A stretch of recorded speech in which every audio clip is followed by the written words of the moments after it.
Eu pediria que você abrisse sua Bíblia, por gentileza, no livro do profeta Joel, no capítulo 2. E nós vamos ler os versos 28 e 29. Desde que eu era adolescente, era quase impossível a gente ter alguma temática sobre avivamento que não envolvesse esses versículos. O texto sagrado diz assim: e acontecerá depois disso, que derramarei o meu espírito sobre toda a humanidade. Os filhos e as filhas de vocês profetizarão, os seus velhos sonharão, e os seus jovens terão visões.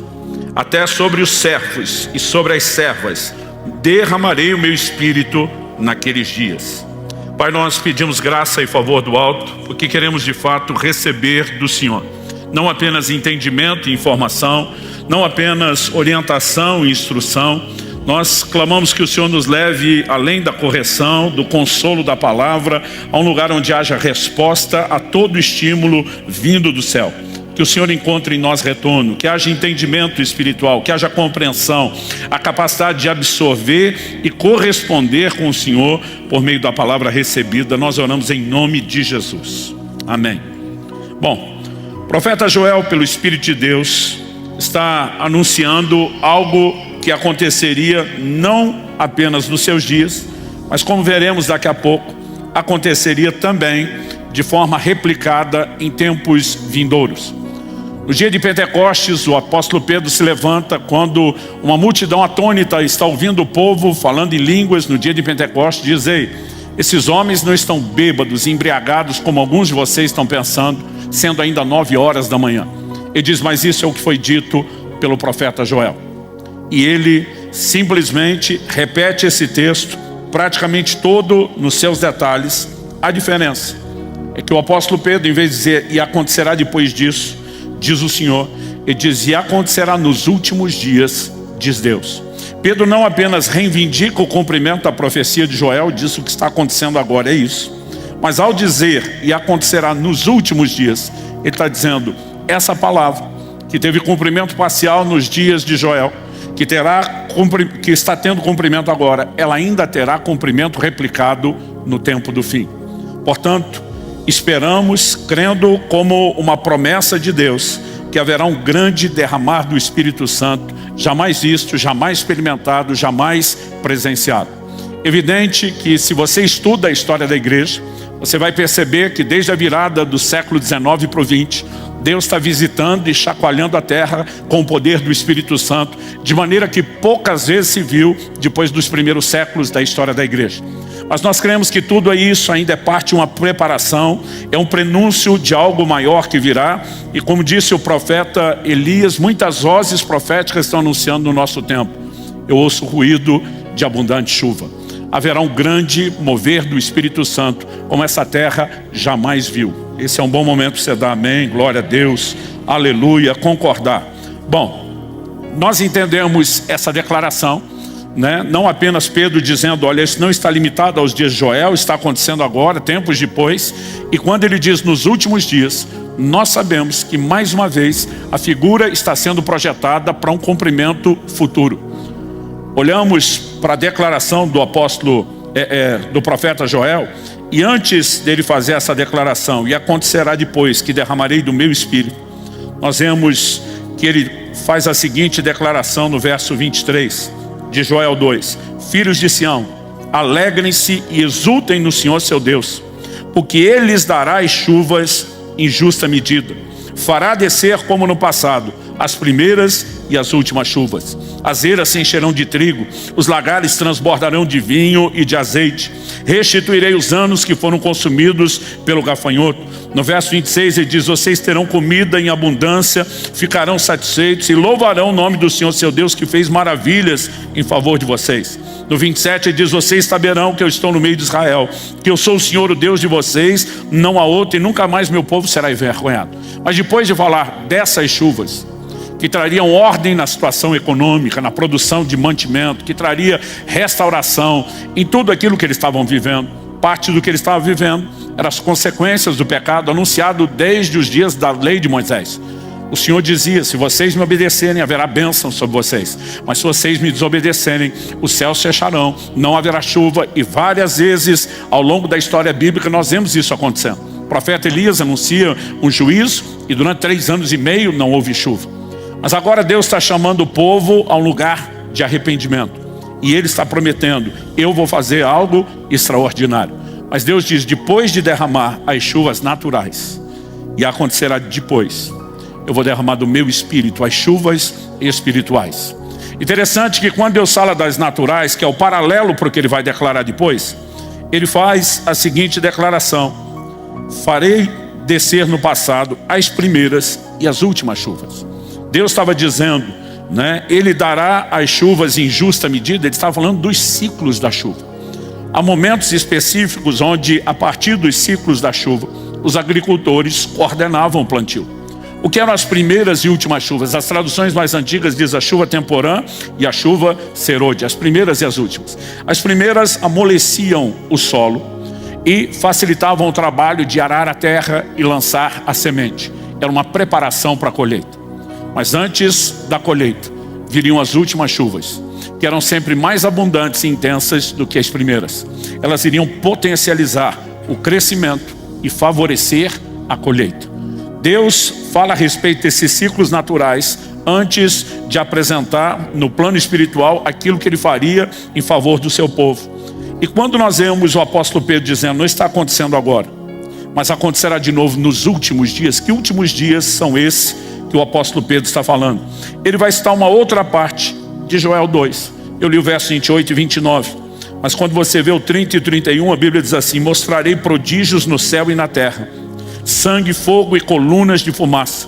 O sol se transformará em trevas e a lua em sangue, antes que venha o grande e terrível dia do Senhor. A expressão dia do Senhor, desde o Antigo Testamento e mesmo no Novo Testamento, ela é usada para se referir ao advento da vinda de Cristo.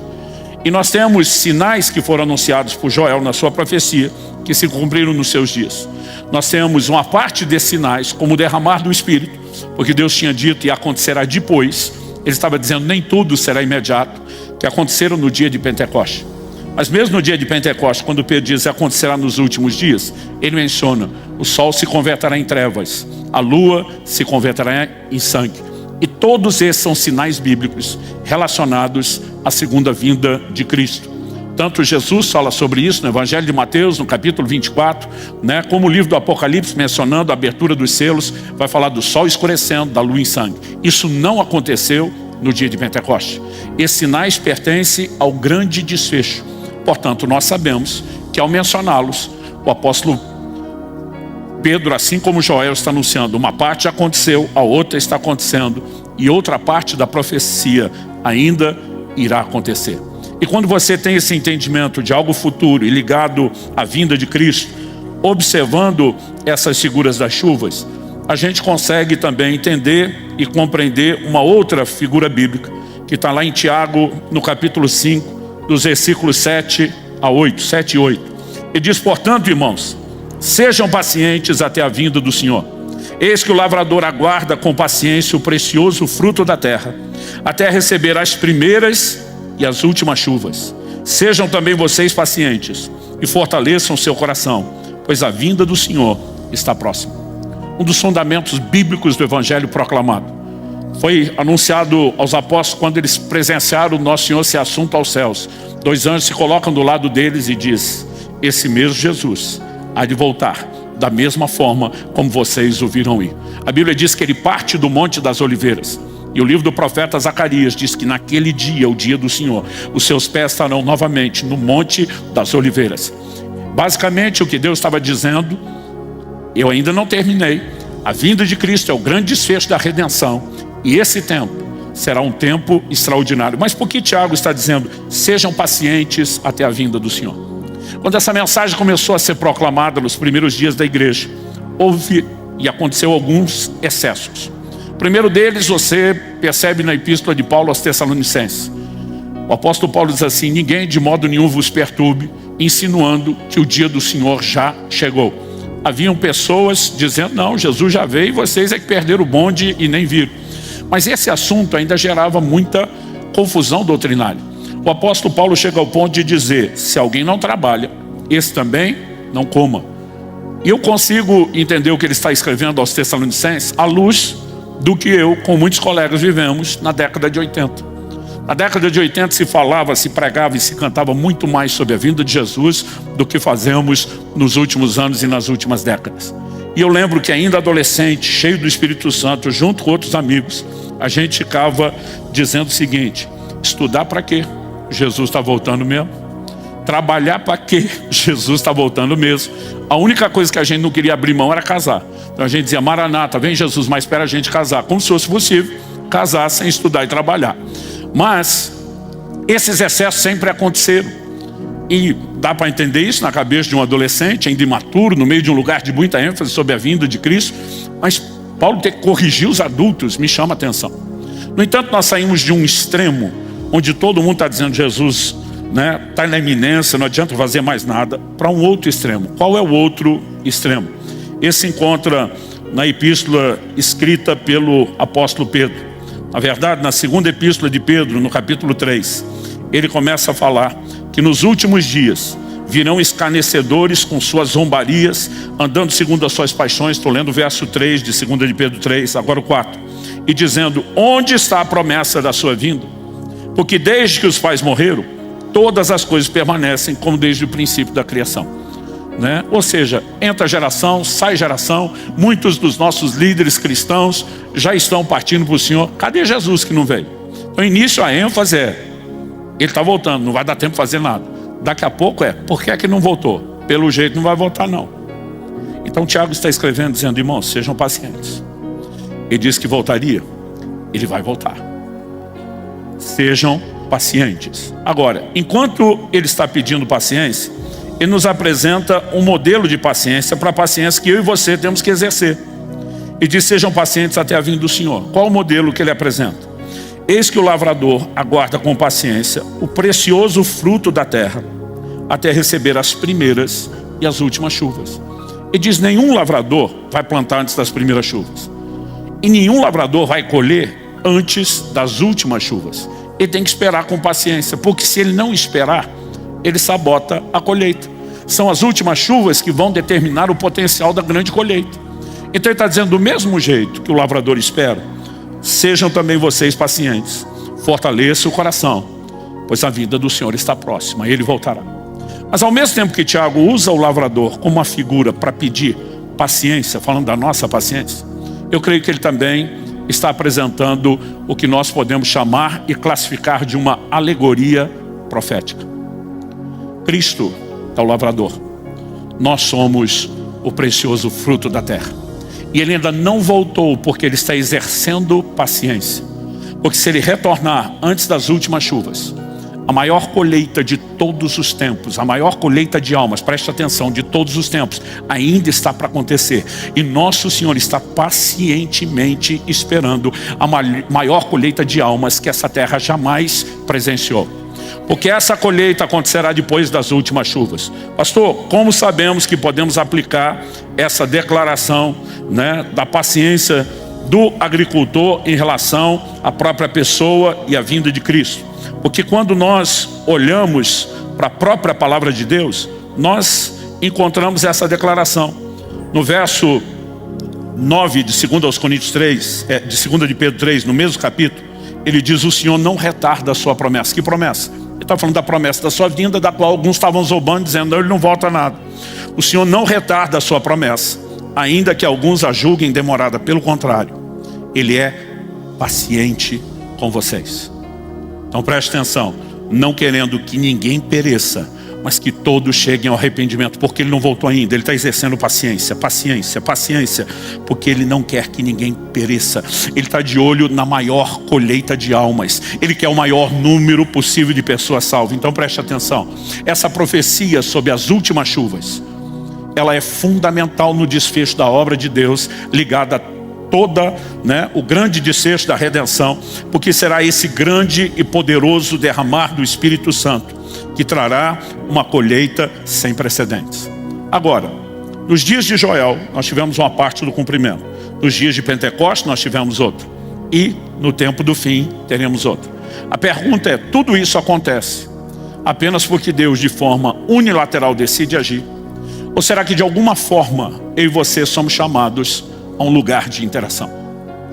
Porque o verso 28 diz, e acontecerá depois. Depois do quê? Nós podemos dizer, acontecerá depois, porque ainda não é a hora. Então, cronologicamente não será agora, será depois. Mas nós também podemos entender que quando o Senhor promete, e acontecerá depois disso, Ele não apenas está colocando uma ordem cronológica de eventos, mas Ele estava pedindo, através do profeta Joel, que o seu povo desse uma resposta que tornasse propício e favorável a visitação de Deus. Por que é que eles não tinham as chuvas naturais? Porque o povo estava distante de Deus, vivendo no pecado.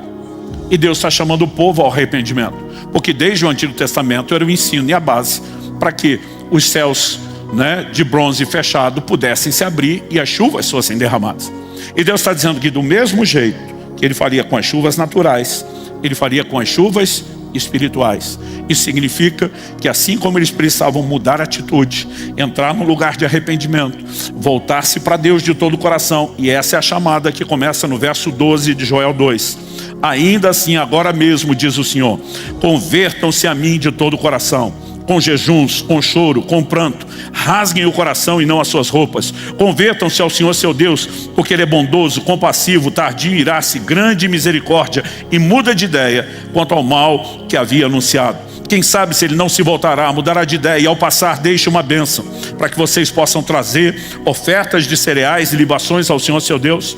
Toquem a trombeta em Sião, proclamem um santo jejum, convoquem uma reunião solene, reúnam o povo, santifiquem a congregação, congreguem os anciãos, reúnam as crianças e os que mamam no peito, que o noivo saia do seu quarto, a noiva dos seus aposentos, que os sacerdotes ministros do Senhor chorem entre o pórtico e o altar e orem. Poupa o teu povo, ó Senhor, e não faça da tua herança um objeto de deboche e de zombaria entre as nações, porque hão de dizer entre os povos, onde está o Deus deles? É depois disso que o verso 18 diz, então o Senhor teve grande amor pela sua terra e se compadeceu do seu povo. E a partir disso que ele diz no verso 19, eis que lhes envio o cereal, o vinho, o azeite, e vocês ficarão satisfeitos. Como Deus faria para mudar essa condição? Verso 23 que nós lemos antes, filhos de Sião, alegrem-se, exultem no Senhor seu Deus. Ele lhes dará as chuvas em justa medida, fará descer como no passado as primeiras e as últimas chuvas. Então as eiras se encherão de trigo, os lagares transbordarão de vinho e de azeite. Deus está dizendo tudo isso porque eu estou chamando vocês a um lugar de arrependimento. E se vocês me ouvirem, eu não derramo só chuva natural. E aí é o momento que Jó disse, e acontecerá depois disso, depois de nós respondemos ou correspondemos com Ele, que Ele derramará as chuvas espirituais. É fato que o Deus presciente, que conhece todas as coisas, sabe exatamente qual será o nível de resposta antes de darmos. Mas evidentemente, Ele nos chama a um lugar de resposta. E Ele condiciona aquilo que Ele irá fazer a uma resposta que eu e você precisamos dar. O tema da minha mensagem é, e acontecerá depois. Se queremos avivamento, não adianta apenas falar de avivamento. Se queremos o derramar do Espírito Santo, não adianta apenas esperar que isso aconteça, aplicar fé e nem apenas orar. Além de fazer todas essas coisas, nós temos que cooperar com Deus. E isso começa não apenas com atitude e arrependimento, mas eu quero classificar como uma atitude de esvaziamento. Deus está dizendo, deixe de lado não só o pecado, por meio do arrependimento, do choro, do pranto, do lamento. Mas Deus diz, voltem-se a mim de todo o coração, e isso com jejuns. Proclame uma assembleia solene, Convoque o povo para jejuar. E vocês vão abrir mão de algumas coisas que estão enchendo a alma de vocês. Ele chega ao ponto de dizer, até mesmo, saia o noivo da sua recâmara, a noiva dos seus aposentos. Ele diz, esse não é o momento de se entreter com qualquer outro tipo de festa, a não ser focar o coração para buscar a plenitude daquilo que Deus tem. E quando a gente olha para esse chamado e acontecerá depois, e entendemos que temos uma participação e devemos cooperar com Deus, o que é que nós precisamos fazer? Em primeiro lugar, eu quero destacar aqui que Deus enche quem se esvazia de si. Você pode falar isso comigo? Diga, Deus enche quem se esvazia de si. Richard Sibbes dizia, o auto-esvaziamento prepara o transbordamento espiritual. Mas isso não é apenas uma declaração dele, é uma constatação de princípios bíblicos. Em Efésios, no capítulo 5, no verso 18, a Bíblia diz: e não vos embriagueis com vinho, no qual há devassidão, mas enchei-vos do Espírito Santo, falando entre vós com salmos e hinos. Ele diz: ei, antes de se encher do que é certo, o Espírito Santo, para de se encher daquilo que é errado, daquilo que simplesmente enche a sua alma com outro tipo de prazer que está completamente desconectado daquilo que Deus tem para oferecer. Se você olhar para a conversa que Jesus tem com aquela mulher samaritana junto ao poço de Jacó em Sicar, está registrado em João no capítulo 4, você vai perceber no contexto da conversa exatamente o mesmo princípio. Jesus respondeu, falando para a mulher: quem beber dessa água, estava falando do poço, voltará a ter sede. Mas aquele que beber da água que eu lhe der, nunca mais terá sede. Pelo contrário, a água que eu lhe der será nele uma fonte a jorrar para a vida eterna. A mulher disse: Senhor, quero que me dê essa água, para que eu não tenha mais sede, nem venha aqui buscá-la. Não tinha água encanada, gente. Era carregar o cântaro, o jarro d'água na cabeça todo dia. Ela falou: se tem uma água que dá para tomar e não ter sede, eu deixo de buscar essa. Eu quero a sua. Ela mal entendeu o que Jesus está falando, mas ela está empolgada. Verso 16, Jesus disse: vá, chame o seu marido e volte aqui. Ao que a mulher respondeu: não tenho marido. Então Jesus disse: você tem razão ao dizer que não tem marido, porque já teve 5, e esse que agora tem não é seu marido. O que você disse é verdade. A mulher olha e diz: vejo que o senhor é profeta. Nunca se viram e agora está revelando a vida dela. O que é que tem a ver uma coisa com outra? Senhor, me dá dessa água, eu quero deixar de ter sede. Jesus diz: quer que eu te encha da minha? Vamos parar com essa palhaçada de viver no pecado do jeito que você está pecando, porque antes de eu te encher, você precisa se esvaziar. É por isso que o Evangelho é trabalhado, apresentado em cima de uma premissa: o arrependimento. Nosso Senhor aparece pregando o Evangelho e diz: arrependei-vos e crede no Evangelho. Hoje em dia nós pregamos um Evangelho que só depende de crer, não é mais precedido por arrependimento. Mas o arrependimento era anunciado por Jesus primeiro. Aliás, João Batista, que vem preparando a chegada do ministério de Jesus, vem chamando o povo ao arrependimento. Jesus continua pregando o arrependimento. Ele manda os seus apóstolos pregar o Evangelho e ele diz: chame o povo ao arrependimento. O arrependimento sempre esteve lá. Nós começamos ultimamente a eliminar isso do Evangelho. Mas no Evangelho genuíno, na sã doutrina bíblica, o arrependimento sempre foi o ponto de partida.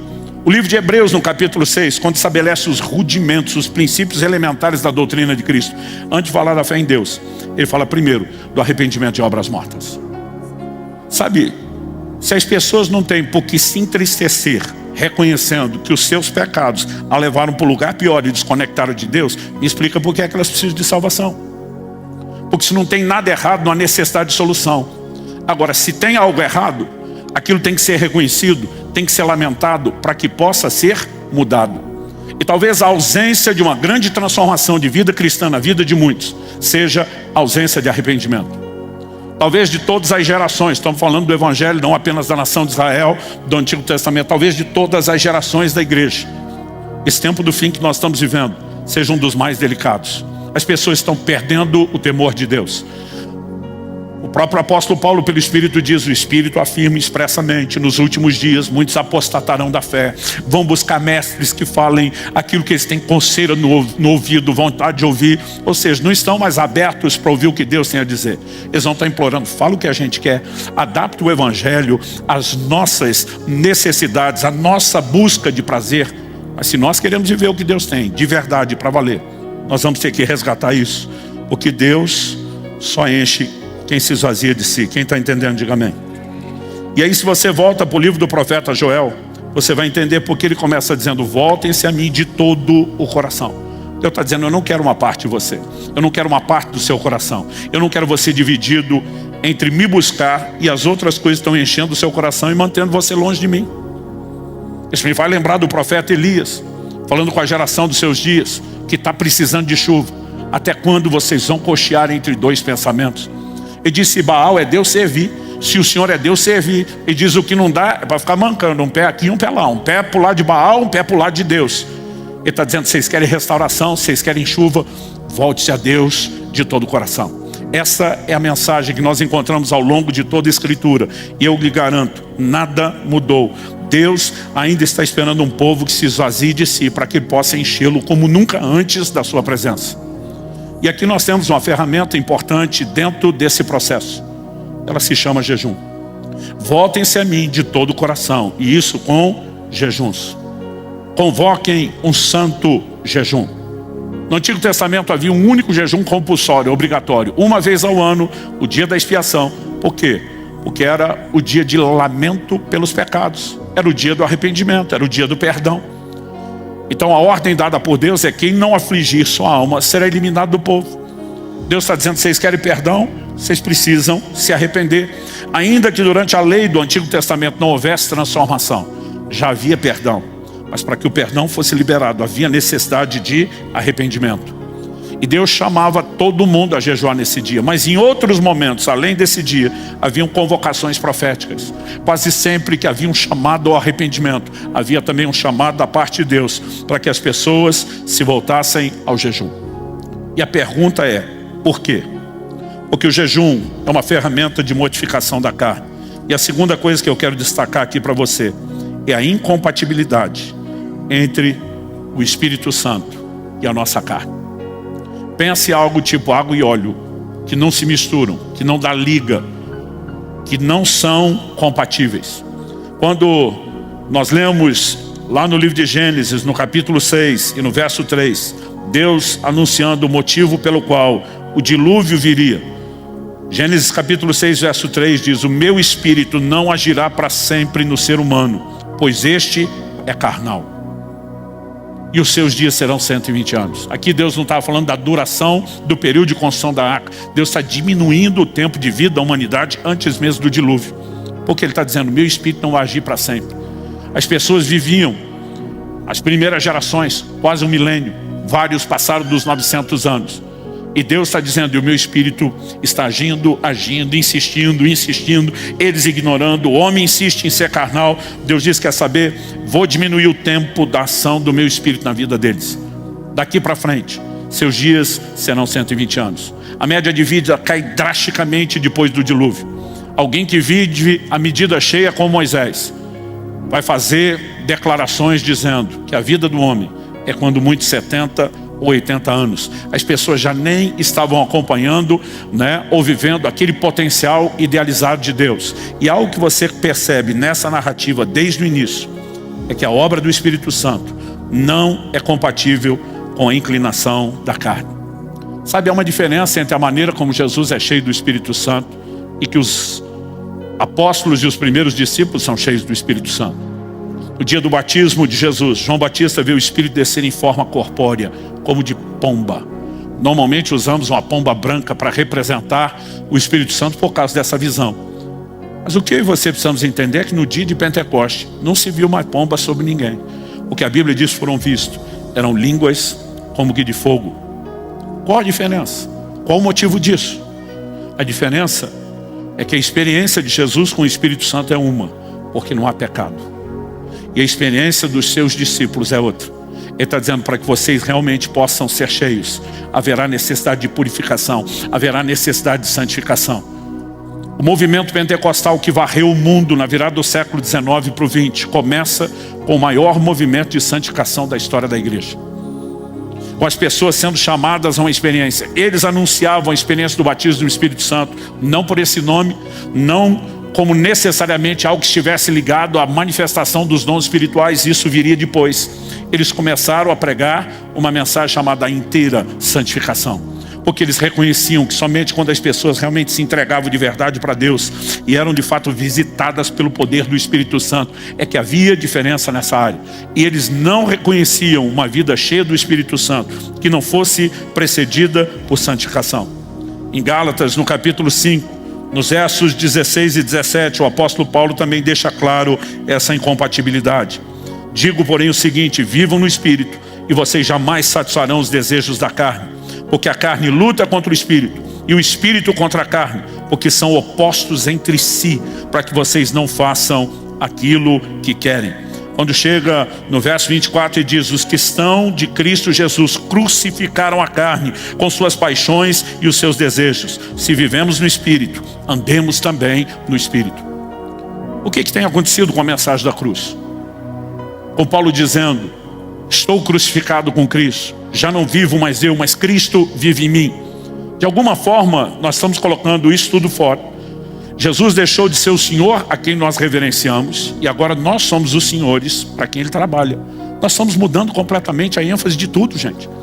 O Evangelho nunca foi tão humanizado, nunca se tornou tão antropocêntrico como nos nossos dias. E nós não estamos negando as operações de Deus, as respostas de oração e os milagres que você pode viver pela fé. Mas é importante que você lembre que você não é o centro. Ele continua sendo o centro.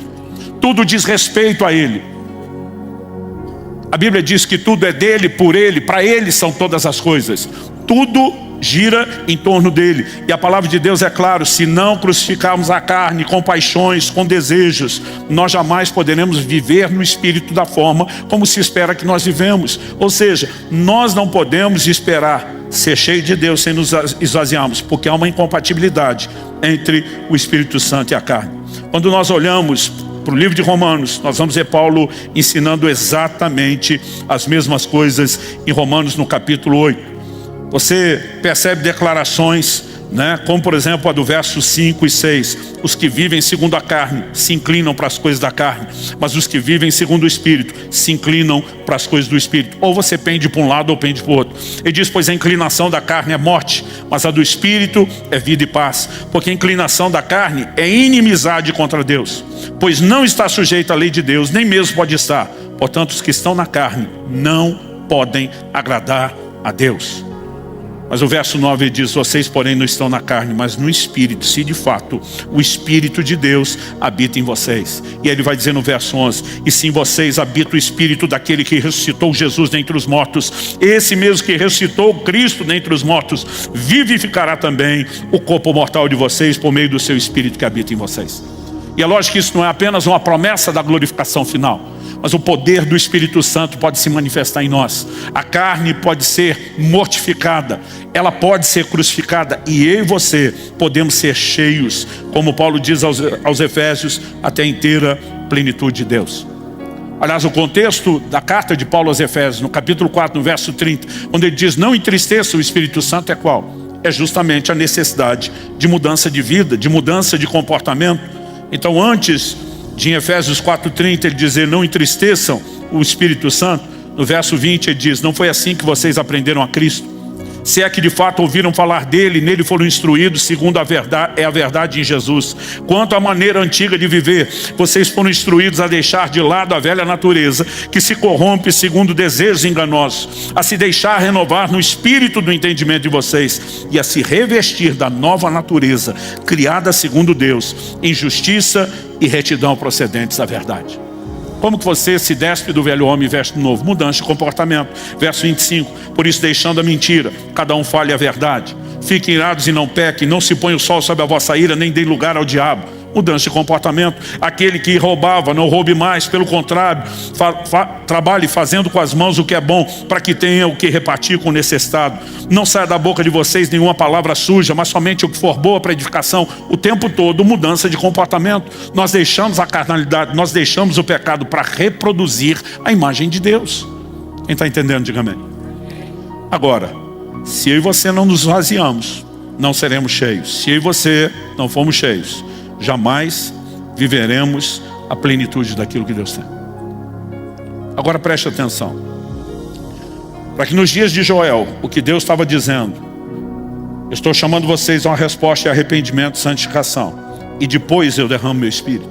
Para que isso acontecesse, uma das coisas que Deus foi taxativo: não só arrependimento, santificação, oração, essas coisas sempre em toda a história, na Bíblia e na história, pavimentam a chegada de qualquer avivamento, pavimentam o caminho para a manifestação do avivamento. Se naqueles dias nada disso aconteceu sem jejum, e depois de um tempo, quando o segundo momento da profecia de Joel está para acontecer, Deus começa um grande movimento de jejum. O próprio movimento dos fariseus, para quem nós olhamos chamando de hipócritas, começou com gente se voltando a Deus e querendo viver para Ele de todo o coração. E era um povo que jejuava. Mas nos seus dias aparece um doido de pedra, chamado João Batista, vivendo de mel e gafanhotos, botando seus discípulos para jejuar com mais intensidade do que os próprios fariseus. Até que Nosso Senhor aparece no cenário, inaugura Esse tempo do Novo Testamento com 40 dias de jejum, essa ferramenta novamente está sendo restaurada. E nós teremos um novo cumprimento da profecia de Joel. Agora pense comigo. Se na primeira e na segunda parte do cumprimento, isso não aconteceu sem a mensagem de arrependimento, sem a presença do jejum, o que é que te faz acreditar que na última que nos aguarda, isso vai acontecer sem a mesma resposta? Quando Deus estava dizendo, e acontecerá depois, Ele está dizendo, já instruí vocês o que fazerem. Querem as chuvas, vão preparar a chegada das chuvas. E eu quero te dizer, há ruído de abundante chuva. Há uma movimentação de Deus em todo o globo. Nós veremos o maior derramar do Espírito jamais presenciado. A pergunta é, podemos abraçar isso logo para a nossa geração? Ou simplesmente como outras antes de nós vamos perder o momento da visitação e esperar que outra geração se levante, levando Deus a sério e correspondendo com Ele? Porque quando Pedro escreve sobre apressar o dia da vinda do Senhor, ele deixa claro, é evidente, se pode ser apressado, há alguma coisa que eu e você podemos fazer que muda todo esse desfecho.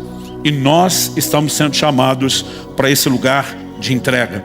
Nós estamos sendo chamados a esse lugar de rendição.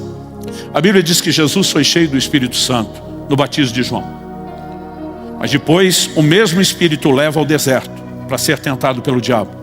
E quando Jesus regressa, Lucas capítulo 4 verso 3 diz, regressou Jesus no poder do Espírito Santo. Ele entra cheio, mas volta no poder do Espírito Santo. Agora sinais e milagres passarão a ser operados. O que é que leva Nosso Senhor a subir de nível aqui, entre aspas? Uma experiência de rendição e entrega. Uma experiência de santificação, resistindo às propostas do pecado, mortificando enquanto homem a sua própria carne enquanto jejuava. Algo que eu e você precisamos entender. A maioria dos crentes já não jejua. As pesquisas que a gente faz mostram um índice baixíssimo de participação. Mais de 60% dos crentes costumam responder às enquetes que fazemos, nunca ter jejuado um dia na vida. E quando você começa a perguntar sobre algumas poucas experiências, você tem pessoas que não têm uma prática recorrente. Mas dos poucos que jejuam, muitos o fazem com a mentalidade errada. É comum você ouvir no meio pentecostal, onde essa prática foi difundida, as pessoas dizer, tem que sacrificar, tem que pagar o preço, quase como se isso fosse uma linguagem de mérito. Então, porque eu paguei o preço, sacrifiquei, eu vou ter algo em troca. Isso é um tanto quanto contraditório, quando a gente pensa que na nova aliança tudo se recebe pela graça, mediante a fé. É lógico que existe semeadura e ceifa, não estou negando isso, mas eu e você precisamos entender que o jejum não tem a ver com mérito. Por que ele tem resultados tão extraordinários? Quando Jesus foi tentado por Satanás no deserto, no final dos 40 dias de jejum, a Bíblia diz que ele tem fome. Eu sempre destaco aqui que isso é fome real, é o início do processo de inanição, as reservas de gordura se esgotaram, né? Vai começar o consumo de tecido vivo. Então isso é fome de verdade, não aquilo que você sente quando pula uma refeição. Nesse momento, o diabo explora, porque se você é o Filho de Deus, transforma as pedras em pães. A tentação não era quebrar o jejum, era Jesus agir como Deus e não como homem, e perder o direito de ser o nosso representante legal nos substituindo na cruz. Mas ele está explorando aquilo que humanamente é vulnerabilidade. Nesse maior momento de fome desesperadora, Jesus responde citando Deuteronômio 8, nem só de pão viverá o homem, mas de toda palavra que sai da boca de Deus. Isso tem me levado a questionar muita gente. Fome de que norteia a sua vida? Porque no momento da mais desesperadora fome, na perspectiva fisiológica, biológica, Jesus diz, a minha fome por Deus, pela palavra, pelas coisas espirituais são maiores. Eu não vou ser norteado por nenhum desejo, eu não vou ser guiado por aquilo que a carne pede e clama, porque o meu espírito almeja coisas mais excelentes em Deus. Eu não sou doido de trocar uma pela outra. Em janeiro de 2022, Deus me chamou a parar tudo que eu tinha planejado, interromper toda a minha agenda. Ele me disse, vai estudar sobre jejum como você nunca fez. Foi desse tempo, em jejum, que nasceu o nosso livro, A Cultura do Jejum. Mas algo que Deus me chamou a atenção foi, por que Jesus responde com esse versículo de Deuteronômio 8, justamente no final do jejum. E eu fui lá para Deuteronômio 8, verso 3, que é o texto citado por Jesus. E Deus, por meio de Moisés, diz assim: Ele humilhou vocês, Ele os deixou passar fome, Ele os sustentou com o maná que vocês não conheciam e que nem os pais de vocês conheciam, para que vocês compreendessem que o ser humano não viverá só de pão, mas de tudo o que procede da boca do Senhor. Então observe alguns verbos aqui. Humilhou vocês, os deixou passar fome. Humilhar e passar fome. Deu a vocês o maná que nem vocês nem os pais de vocês conheciam. Depois de humilhar e passar fome, introduz o maná. Para quê? O indicativo de propósito aqui: para que vocês compreendessem que o ser humano não vai viver só de pão, mas de toda a palavra que sai da boca de Deus. Repita comigo: para que vocês compreendessem. Não, faz com ânimo, faz com vontade. Para que vocês compreendessem. Dois conceitos ligados ao jejum desde o Antigo Testamento: humilhação e fome. O dia compulsório do jejum, que era o dia da expiação, você não encontra a palavra jejum. Deus diz: quem não humilhar sua alma, quem não afligir sua alma, será eliminado do povo. Se sabia que humilhar a alma não era mero sentimento, porque senão como é que nós vamos saber se a pessoa humilhou ou não? É no livro do profeta Jeremias, depois no livro de Atos, que a Bíblia por duas vezes se refere a esse dia da expiação, chamando de o dia do jejum. Então nós sabemos que a humilhação era jejum. Um dia desse alguém falou para mim: não, pastor, eu não gosto de jejuar porque eu não me sinto bem. Eu falei: a ideia é essa, criatura. Não, pastor, é que a gente perde o prazer nas coisas. Eu falei: a ideia é essa. A outra falou para mim: eu não gosto de jejuar porque eu tenho fome. Falei: a ideia é essa. Porque humilhação e fome são recursos didáticos que abrem uma compreensão de que tudo aquilo que a gente supervaloriza em termos de deleite e prazer é nada perto de deleites superiores que estão nos aguardando. Então Deus está dizendo: eu preciso esvaziar vocês, eu preciso bagunçar seu conceito de alegria, de gratificação, de prazer, para que você possa descobrir uma outra coisa maior. Há uns 2 anos e pouco atrás, eu fui questionado por um homem de Deus que eu respeito demais, um dos gigantes espirituais da nossa nação. Ele me pergunta: Subirá, por que você tem se dedicado com tanta paixão, determinação, recorrência a esses jejuns prolongados? Ele falou: honestamente, eu não conheço ninguém que esteja levando o jejum da forma como você está fazendo. Eu olhei para ele e falei: pastorzão, se o senhor me perguntasse isso aos 18 anos de idade, quando eu comecei a jejuar de 3 a 7 dias, quase todo mês, a minha resposta seria: fome pelo sobrenatural. Eu queria ver o poder de Deus. Eu não queria um ministério construído em cima do braço do homem. Eu queria o sobrenatural. Falei: hoje o sobrenatural para mim é efeito colateral. Maravilhoso por sinal, mas é mera consequência. Eu olhei para ele e falei: hoje o que está me movendo a esse lugar é a capacidade de perceber os deleites espirituais. Ele olha para mim e diz: me fale mais sobre isso. Falei: para te explicar, algo espiritual começa do natural. Falei: quem se dedica ao jejum prolongado tem um hábito de fazer uso na hora da ingestão da água de limão espremido, misturar um pouco de limão, por 2 motivos. Então o doutor Aldo, meu médico, ele pede não só que eu beba um alto volume de água, mas um pH do nível 7 para cima, água alcalina. Só quanto mais alto é o pH da água, mais alcalina ela é, mais salobra é o gosto. Então as pessoas dizem que a água não tem gosto, quem jejua discorda. Porque quando você está jejuando, né, a própria limpeza que o corpo passa, a desintoxicação, a falta de enxurrada de sabores diferentes, o paladar fica absurdamente apurado. E às vezes é difícil beber aquela água boa. Mas quando você tem uma água que não tem o sabor ruim, a água não é boa. E a única coisa que resolve os 2 problemas, ou a qualidade da água ruim ou o sabor da água boa, é limão. O limão na água boa mascara o gosto salobro. Na água ruim, ele alcaliniza a água. Então as pessoas fazem jejum prolongado, usam isso. Mas eu falei para ele: eu chego num restaurante com um grupo de pastores, eu tinha falado numa conferência e fui só para acompanhar, para ter comunhão. Eu já estava alguns dias em jejum. Eu pedi água com limão e quando o garçom trouxe, em vez de trazer aquele copinho pequeno, que quando você pede limão espremido, eles trazem tipo um copo de pinga, né, com meio ou no máximo um limão espremido, ele trouxe um copo grande, cheio até quase a boca. Quando eu olhei aquele tanto, falei: eu acho que ele entendeu errado. Deve ter trazido limonada. Já contei isso aqui outras vezes. Então, antes de reclamar, eu primeiro provei. E quando provei, falei, chamei o garçom, falei: amigo, vem cá, você entendeu errado. Eu queria limão espremido, só o sumo do limão. e não limonada. Ele falou, mas isso é limão, não é limonada. Eu falei, impossível, está doce. Ele olha assustado e diz, impossível. Digo eu, que vi o cara da cozinha espremer só limão aí. Aí eu pensei, eu estou doido. Provei a segunda vez, falei, está doce. Ele não pode. O pastor sentado na minha frente, puxou da minha mão, falou, deixa eu ver. Foi fazer o tiratema. Quando ele bebe, prova, ele fala, a cara de azedo, diz, pelo amor de Deus, Subirá, não tem nada de doce aqui. Eu pensei, eu estou doido. Peguei de volta e bebi a terceira vez. Falei, está doce. Ele bebeu a segunda, fez cara de azedo de novo. Disse, não está. Todo mundo na mesa entrou no tiratema e foi provando, fazendo cara de azedo, e eu quase fiquei sem limão. Mas demorou para cair a ficha. Foi só depois de todo mundo me chamando de doido, eu lembrei. Falei, é o jejum. Eu conseguia perceber a frutose, o açúcar natural do limão, que ninguém conseguia perceber. Eu falei, isso para mim é a melhor ilustração. Porque eu falei, a experiência que eu tenho tido no jejum é estar com a Bíblia aberta dentro de mim e ficar se perguntando, isso sempre foi doce desse jeito, e eu é que não percebi. De entrar naqueles momentos no lugar de oração e adoração em Deus e ficar se perguntando, isso sempre foi doce desse jeito e eu é que não percebi.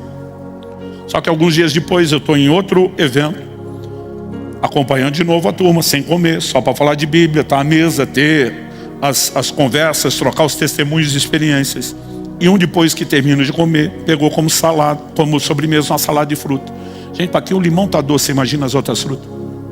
Só que o abençoado pega uma lata de leite condensado e começa a virar em cima daquelas frutas. Vai me dando agonia, um desespero. A minha vontade era voar por cima da mesa no pescoço dele e gritar com ele, não precisa botar esse negócio e estragar a fruta já é doce.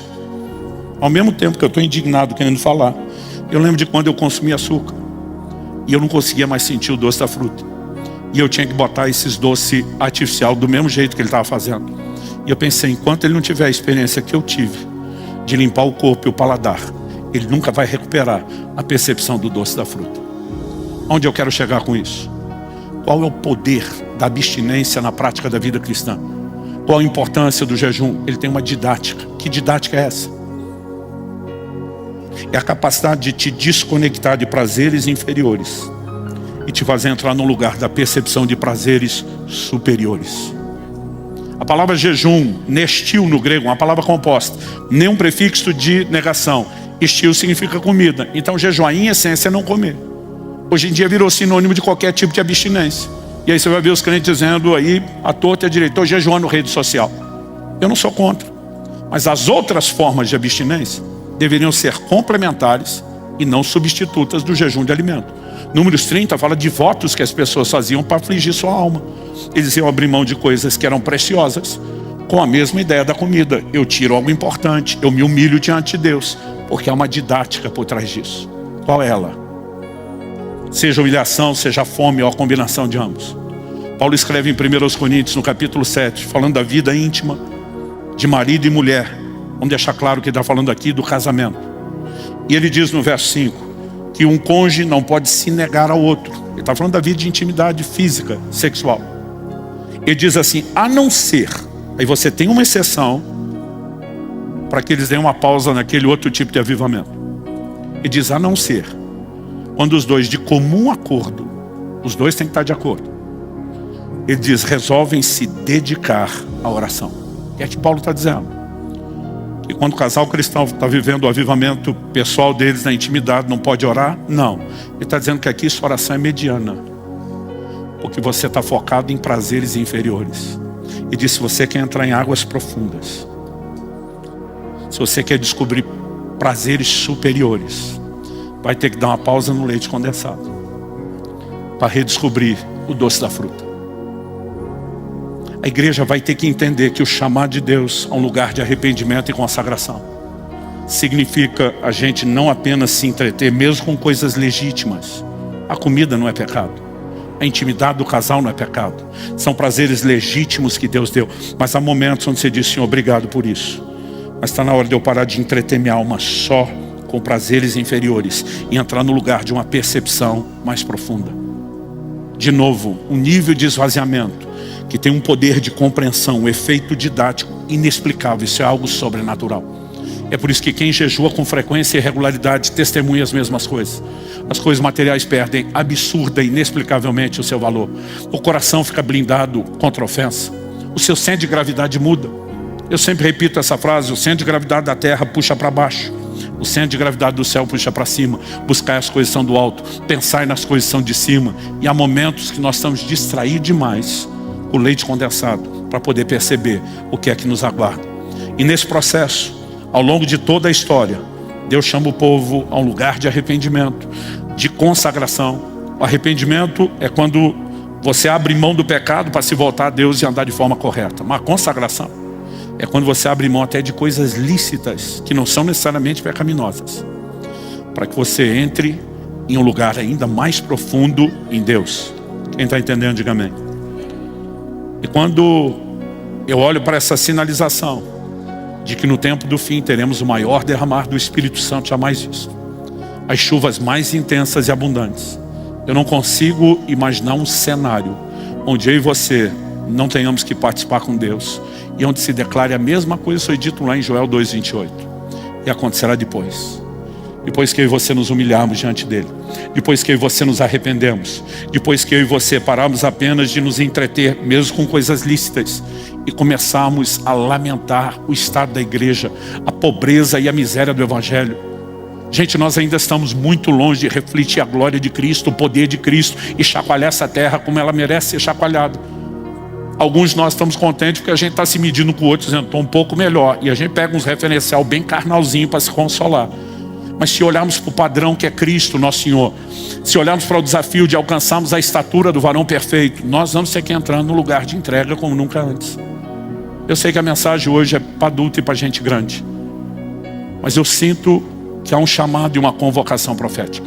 E eu vou repetir o que temos falado nessa casa há 2, quase 3 anos. Deus está nos chamando a um lugar de rendição e de consagração, que vai envolver o caminho do arrependimento, da consagração, da santificação, da oração, do clamor, mas que também será marcado por uma presença, talvez como nunca antes, de jejuns. Eu fiz uma promessa em janeiro de 2022 aqui. Vocês me veriam jejuar como nunca antes. E que me ouviriam falar e perturbar vocês sobre essas coisas como nunca antes. Eu falei, não vou apenas ensinar. Eu vou chacoalhar, eu vou incomodar todo mundo que eu possa. E de alguma forma eu sinto da parte de Deus que Ele quer que a gente pense a respeito dessas coisas. Eu não sei você, eu sou desesperado por essas chuvas. Há um grito no meu coração desde a adolescência. Como Gideão, que é feito das maravilhas que nos contaram nossos pais. Deus não aposentou, gente. Ele não saiu de cena. Ele segue sendo o mesmo, o Deus grande e poder. Por que é que nós não estamos vivendo coisas maiores? Porque de alguma forma nós não entramos num lugar de profunda entrega que permita manifestações maiores. Mas à medida que nos rendemos, nós seremos profundamente cheios e saciados. As pessoas têm um entendimento errado sobre o próprio jejum. Nos lugares que eu passo. Comecei a semana, minha terceira experiência esse ano de um jejum prolongado de 40 dias. Quando chega a algum lugar, o povo, vamos comer, não estou comendo. Eles me olham com a cara de dó. Tipo, coitado. Eu penso, coitado de tu, miserável, que acha que quem está perdendo sou eu e não você. Sabe, para mim é difícil entender essa forma como olho, porque nós supervalorizamos certos deleites inferiores, que não se comparam com aquilo que nós podemos experimentar em Deus. Vamos ficar em pé para parecer que está acabando, que eu lembrei que tem outro culto. Estou destreinado, fiquei muito tempo sem pregar aqui.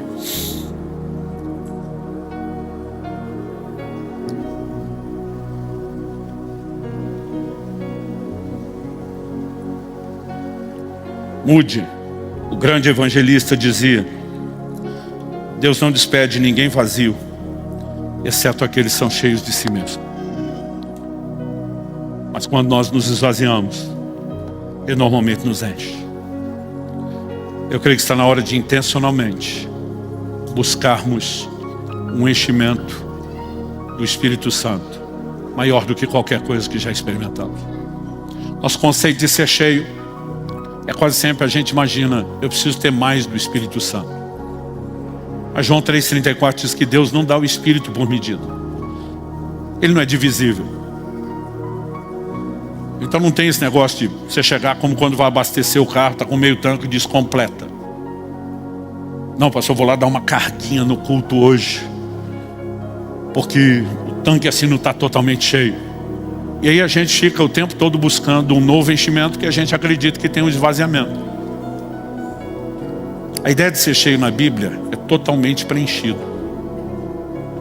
Em essência, o conceito teologicamente aceitável e harmônico de ser cheio do Espírito Santo não é você ter mais dele porque ele não é divisível. É ele ter mais de você. Ser cheio é completamente rendido, é completamente entregue, completamente dominado. A visão de Ezequiel 47 do rio de Deus me mostra isso. Não é o rio que invade a vida do profeta, é o profeta que entra cada vez mais no rio. Primeiro água no tornozelo, depois água no joelho, depois água nos lombos. E aquela medição só vai parar, a Bíblia diz, quando chegam águas profundas. Porque a ideia da medição não era atravessar o rio, era chegar no lugar do meio do seu destino, são águas profundas. Enquanto estava pisando no chão, não importa se era água no tornozelo, no joelho ou no lombo, o profeta está no controle. Eu vou para cá, eu vou para lá, porque pisando se controla. Mas a hora que o pezinho não alcança mais o chão, que são águas para se nadar, você perde o controle. O rio assume o controle. Ele diz, agora você vai para onde eu quero. Ser cheio não é ter mais dele, é ele ter mais de você. É você entrar cada vez mais profundamente. Esse é o chamado de Deus. Há um derramar poderoso nos aguardando. E será mais do que apenas experiências com carisma, com os dons. Será uma experiência profundamente transformadora, profundamente satisfatória. Pai, nós clamamos que a voz profética seja ouvida. Como está escrito, se hoje ouvirdes a sua voz, não endureçam o coração. Eu oro que ninguém resista, não apenas à orientação, mas ao teu chamado. Teu chamado ao arrependimento, teu chamado à santificação, teu chamado ao lugar da consagração, o teu chamado para o lugar do jejum e da oração, para a entrega. Abre os nossos olhos, Senhor, e permita-nos nos desprender de algumas coisas que estamos supervalorizando, mas que não se comparam aos deleites superiores que nos aguardam. Conduze-nos, Espírito de Cristo, por essa didática prática do jejum, para que nós possamos compreender que o ser humano não vive só de pão, mas de tudo aquilo que procede da boca de Deus. E que venham os dias do cumprimento pleno da tua palavra e da tua promessa, onde o Senhor derramará do seu Espírito sobre toda a carne.